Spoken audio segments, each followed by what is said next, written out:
법장인 법장입니다. 최근 재개발 및 재건축에 관한 규정들이 많이 개정되면서 재개발과 재건축 사업에 자신의 주택이 포함되거나 해당 지역에 투자를 하시려는 분들에게 많은 주의를 요하고 있습니다. 오늘은 최근 도적법 개정으로 인해서 재개발 구역 내 주택을 매수해도 분양권이 없는 경우가 있어서 소개시켜 드리고자 합니다. 반드시 내용을 숙지하셔서 재개발 지역에서 분양권을 목적으로 부동산을 매수하는 것인데 분양권이 없는 주택을 매수하는 일이 없었으면 좋겠습니다.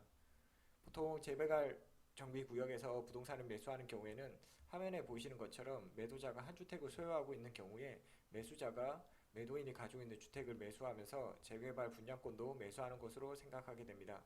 물론 틀린 말은 아닙니다만 꼭 최근 도적법 개정으로 주의하셔야 할 점이 있습니다.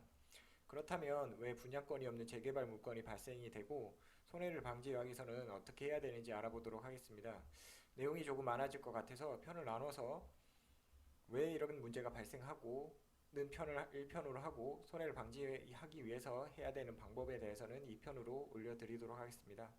그럼 왜 정비구역 내 주택인데 분양권이 없는 재개발 물건이 발생하는 걸까요? 최근 개정된 도적법 규정을 먼저 살펴보도록 하겠습니다.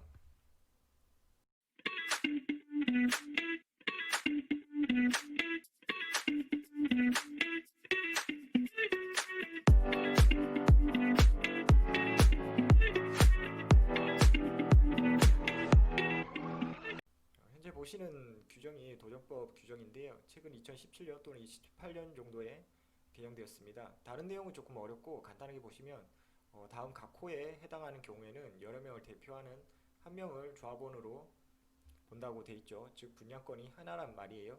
여기에 그 각 호가 바로 이 내용입니다. 조합 설립 인가 후에 한 명의 토지 소유자로부터 토지 또는 건축물의 소유권을 양수해서 여러 명이 소유하게 된 텐데 해당 규정만 보면 이게 왜 문제가 되는지 조금 이해하기 어려우시죠? 제가 화면을 조금 넘겨서 조금 쉽게 한번 설명하도록 해보겠습니다. 보여드린 규정을 보통은 매도자가 하나의 집을 가지고 있는데 매수자가 이 집의 일부분의 지분을 가지고 와서 매도자와 매수자가 공유하는 관계가 되는 경우에 분양권을 하나만 나오기 때문에 이 분양권을 공유하게 되고 또 이 두 사람 중에 한 명만이 분양권을 가지게 되는 규정으로 보통을 해석하세요. 이 해석이 잘못됐다는 게 아니라 예상치 못한 경우가 생기고 있어서 그 해당 경우를 설명드리고자 합니다. 규정을 다시 한번 생각해 보시면 조합 설립인가 후에 한 명의 토지 소유자로부터 토지 등 소유자죠. 토지 또는 건축물 소유권을 받아서 여러 명의 소유권이 되면 하나의 분양권만 나온다고 됐어요. 그러면 만약에 매도자가 두 개의 집이 있어요. 이 두 개의 집 중에 하나를 매수자에게 매도했어요. 물론 조합 설립인가 후라는 전제가 있어요. 조합 설립인가라는 후에 해당하는 게 됩니다. 그 전에는 물론 괜찮겠죠.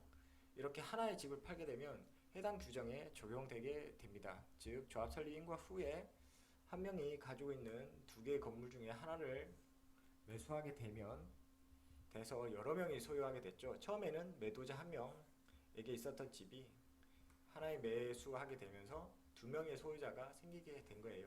이 같은 경우에 분양권을 공유하게 되고 대표하는 한 명만이 분양권을 가지게 되세요.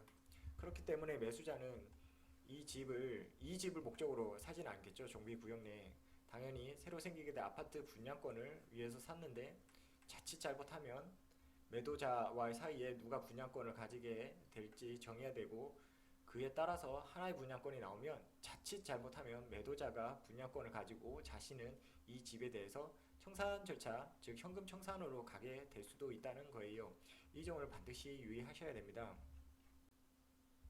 물론 해당 규정에 부칙 규정이 있어서 과거에 거래된 경우에서는 예외를 두고 있긴 한데 최근에 거래된 물건의 경우에는 예외에 해당할 가능성이 거의 없기 때문에 반드시 주의하셔야 됩니다.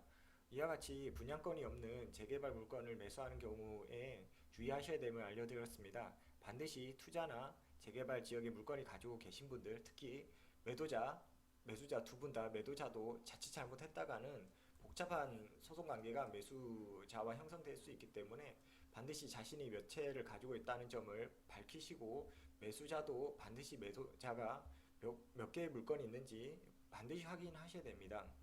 이와 같은 점을 꼭 유의하셔서 재개발 사업에 투자하실 때도 손해가 없으시길 기원합니다. 앞으로도 지리주시는 지역주택조합 재개발 재건축에 관한 영상을 많이 올려드리도록 하겠습니다. 감사합니다. 구독과 좋아요 꼭 부탁드리도록 하겠습니다.